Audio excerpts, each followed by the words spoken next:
la kithi ke sima pioneers yikuthola hamba naku nqubile lapha uPascal Mazibuko unethimbe hamba nalo ngibuye ngihambe noNkosi Vilakazi ubuyisana welcome kuncane ngibuya kunhlangano ebizwa nge-Service Delivery Party ngeSindebele ke ilana kwezokubanganarha ngesilungu sithi politiki size namhlanje ngoba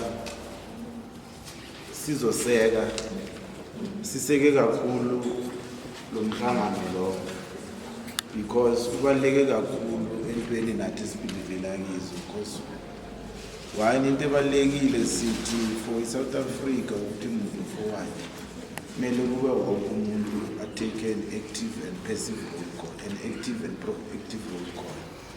Kungabi ma ceremonial role because as things stand you will see that the role that traditional leadership lapho bendabuko has to play in society becomes ceremonial in the sense ukuthi whether makhosi or lapho bendabuko bababiza njengesidimamlilo. And you will find ukuthi the Traditional Healers Act it tries to empower but ibuye fithi ijama ngoba lapho bendabuka kusiyilo mhlawumbe njengabantu abanzima ngokuforeign to thina into esikhulelekiyo into esiyazi into ekhona nasemakhaya ekunomalume ke mina nayi regulator ithi there must be a working relationship between khona uyakhona umlaphi wendabuko ukuthi umuntu nakambona ukuthi lento emphethe into efuna isilungu amreferele ukuthi kulo rena gogo lento ekuphethe le akusiyinto yesintu kuhle into engathi ungaya esibhedlela uthole namapilisi but iba one sided because it is rare nasoyibheka ireciprocate ngoba ngale esibhedlela kukancane ukuthi nabangale bathe wena ben lento ekuphethe le soloku sekufaka ku-scan soloku yangena yaphuma hamba uconsulta ngale ngogogo yobalapho so it becomes a one-sided thing. And if we are honest nge-society esiyifunayo then we must be honest nge-society esikiyo because statistically yakutshela ukuthi 60 to 80% South Africans for physical and spiritual well-being they depend on the traditional and spiritual healing. So it is important siyavumelana nalokho ngihlale ngilikhulake levangeli cabantu lesayajwayela ukuthi ubulaphi bendabuko buyafuneka nokuthi abalaphi bendabuko bakudose phambili ngoba manje sesiphila ku-era la ne-TikTok mosiseyasikhohlisa nami ngibona ukuthi nangihleli lapha nangathola 1 2 3 ngiyahamba lapho ngithatha isehlula amanye ngithatha ikhokhelo ngibakutshela ukuthi ngikusafuthi and then we forget into ebalulekile esidingayo lapho bendabuko usikhumbuze inamasosayati ukuthi ungayithatha uyihlanganise mara loqobo lokuthi uyivuse na unganalo ngeke. And it is very important lo kwenzeka njani ukuthi sifike la sikhona ukuthi sonke siba to blame by not standing up. Kunomunye umama abathi Rosala Sempelo futhi ku revolution bogogo nandimkhulu a revolution before it began it is perceived as impossible. When it happens it is said that it was always invented. Usho ukuthi into enitoma kamara ngayitoma ni 3 ekuyitomeni keno rokuyisungula kwenu ibonakala ngathi lena ngeke iziyenzeke mara mhlazana seniyamile ningayo bakhona bathi hayi manje bezovela yenzeke ngalawo magama sithi ukuthi siyamqhiqizela nani sizoniseka ukuthi siwani mobilize nisiorganize because isithunzi nepride yokulapha kwendabuko kusezandleni zenu egcineni la ubhoka khona eSouth Africa umuntu uyasuka la ngiyasuka mina le mhlambe ekhaya sesiyabuso ngisidalele Witbank ngifike Witbank ngizamfaka amasisi uyayithi ngibone ngasebenzi hayi ngidecide sikhohlisane nomngane wami ngithi ngolapha abantu kusasa ngibuye ngiskema abantu bese kusasa akusathiwa uBen Okolo usuke lapha wenzani kuthiwa dala sintshela ngalento yenyanga dala sintshela ngalento ezama in as much as sivumelana nani sivumelana ngokuthi you cannot regulate idlozi, you cannot regulate umoya, mara esigabeni esikiso kuyafuneka ukuthi kube khona maybe a framework or political body kunayo ukuregulate khona ukuhlukanisa abantu abenza lo msebenzi obuhlungu kangaka, ngoba ubuhlungu umsebenzi bengithi yiko ngithi akusiyinto eformal, into esikhule ngayo ekhaya. Umuntu ahambe ikhambe libuhlungu lokuthi azadlule ku-process ukufa ukuthi azobuya avuka aphila aphikisa abantu, mara umuntu khona ukufika nje adecide ukuthi hayi nayi into efast, nayi isiskemu sokwenza imali. So thina siyi-SDP kahle kahle asikezelanga kulopolitika kakhulu ukuzokhuluma ngabanye abantu, sele nethi kuzoniseka ukuthi it's important ukuthi sikhone ukuba khona nathi abalaphi bendabuko nabasukuma bathi no, lokho okwenzekalayo okungasikuhle okungakhambisana naloku thina sikufunayo, it cannot happen in our name. It is very important because ukuthula kwakho nakwenzeka izinto ngegama lakho, kwenzeka izinto nangemsebenzi kodwa uyawenza, kuyi-betrayal to lento oyenzayo. So isi-SDP nalobolo okukhona la namuhla siyathemba ukuthi ama-deliberations wenu nenkulumo zenu nenkulumo mpikiswano ezinazo ziyobuya zibe ne-outcome esakhela umkhaya esikhona nathi ukuthi abantu bethu abakhona la, because ekugcineni i-society bafundisi, izinyanga, makhosi kuyafuneka ukuthi babuyele bathathe an-active role, khona uhlonipho omncane, khona uhlonipho omdala, ngoba manje umncane akasamazi umdala, umdala akasamazi umncane. Sesibona ngathi alingani ngale ndlela sikhuluma ngaso, ngisho wonke umuntu soku-8 sho mdala sho khona. Iyafuneka ukuthi sibuyise isimilo esociety, because lento esithi ayilungisa sonke ifuna sicale nesimilo, singapolitiki kakhulu, singakhulumi ngamagama akude nakithi. Hayi ukuthi lokumosheka okwenzekile asikwazi ukuhlalela, siyakwazi sona, siyayazi because and ukuthi lento ilungu ifuna thina sona. So sengivala sithokozile ku-opportunity ukuthi sifone ujama phambi kwenu namhlanje, nathi sibe ngabanye esikhona ukunisekela, sithembe ukuthi nanibuye kale sisho sithi it's better ukuthi inolithome noma ningaba yi-20, siyazi ukuthi nanibuya noba yi-40 next time, nanibuya next time noba yi-60, nanibuya next time noba 200, because kubalulekile is not the number ucala ngayo, kubalulekile is the purpose yalento, isisindo salento.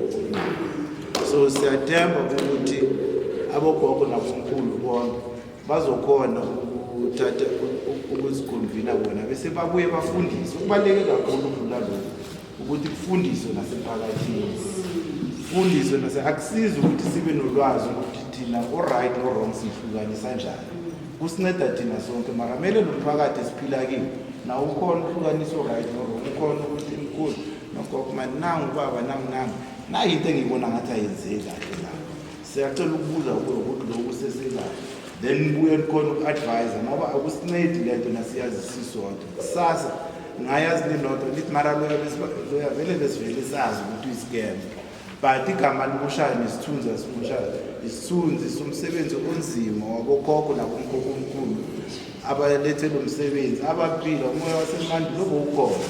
Akukho esikwenzayo namuhla sikwenza ngokuhlakanipha nokwazi kwethu, sikwenza ngalaba abasiphethe nalaba abasigayidayo. So sibonge kakhulu siseBeliever, nathi umhlangano wenu wonke namhlanje ungaba muhle, inkosi banibusise banigayide niyo bonke la singaboni khona, siphelela khona nala kwethu kwazi namehlo aphelela khona, ngathi bangangenelela laba abayikamba le ndlela phambi kwethu, bakhona ukusandulela basivulele nokunye okungaphezulu. Lona okhulumayo uMkonyane wakaMthembu, uSecretary waseMpumalanga we-South African Spiritual People. Ngizothanda ukuthi nginazise i-Executive Committee yalana eMpumalanga ukuze kusasa ningaqakeki, nibone lobuso lobu bese kusasa nobona obunye ubuso. ngiyibeka ku-community, ngiyibeka nakini ma-owner wama-chemist. Ngoba siyazi ukuthi ilizwe selimoshakele. Ungafika abantu kusasa bathi bona bangama-member we-South African Spiritual People, kanti amanga lawo. Manje ngifuna ukuthi nibazi, when we talk about South African Spiritual People, nizobabona ngamehlo. And if kuzoza abantu bakubona bayi South African Spiritual People eningakababonanga la, kusho ukuthi akusibona. Ngoba izwe manje selimoshakele, abantu baqhola abantu ngamanga bathi bona bama executive bafuna izimali yonke lento kuma businessmen akhona. Ngizoqala ngomkhulu uManyoni, chairperson wethu. Cela usukume bakubona. Cela simshayeleni izandla. Chairperson we South African Spiritual People. Bese ngizoza ngevice yakhe. Cabanga ukuthi akekho la ngale mabhodweni. Saphela. Cela usitholele yona mkhulu. Ugogo Makhosi. Bese sizoza ngobaba uNkonyana, umthengi, umvelasi, uSecretary. Yimi lo ngicela ningishayeleni izandla. Unobhala kumele nimshayele izandla noma kanjani. Kanjani. Bese sizoza ngevice yaka nobhala uMakhosazana. Cela nimshayele izandla. Nimbonile ngisho bakwethu. Nimbona? Izaphambili babone Makhosazana. Izaphambili babone.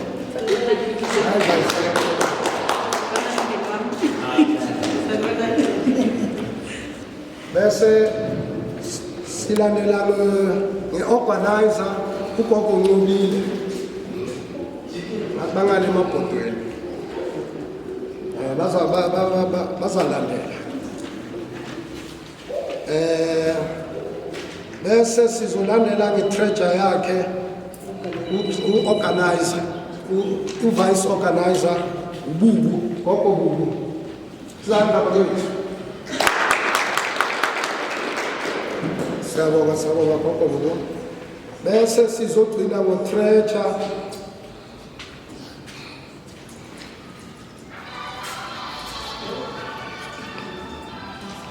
u-treasure angikwazi ukufunda legama. Oh, Slumber John. Ngizothanda uku-introduce i-leadership ye-national. Oh, ngiyaxolisa bakwethu. Bese u-deputy treasurer wethu uKoko Dabula sicela sukume bambone umshayeli izandla. Bese uKoko Ngobi i-organizer sukuma bakushayela izandla. Siyadlula. Gogo Makhosi khona. Oh, siyadlula zindlondlo, siyadlula bakwethu. Ngithanda ukuthi ngizo-introduce i-National Executive Committee zone.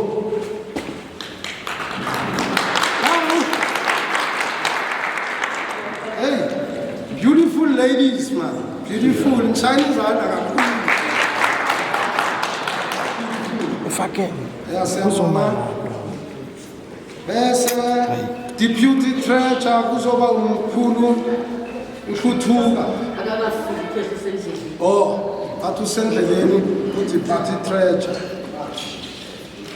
Bese number 7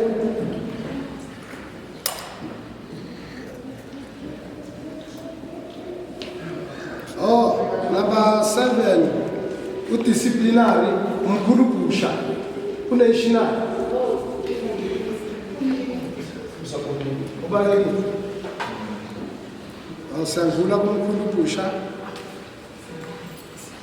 Bese kunumber 8 sizolandela i-Women Affairs ugogo Ndlovu.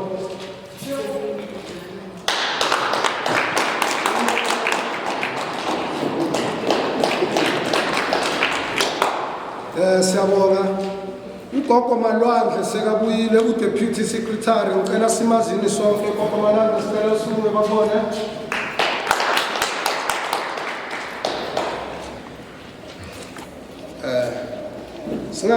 Singalalini izindlondlo umsebenzi usesekhona asibe nomfutho sishayeni izandla masithi nishaye izandla bese ku-Women Affairs ugogo uNdlovu sibonile gogo Ndlovu ngicela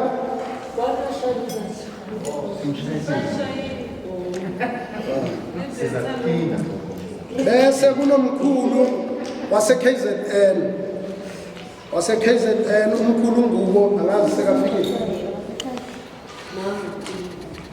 asukumyeni umkhulu Ngubo ubuya e-KZN asimshayeleni izandla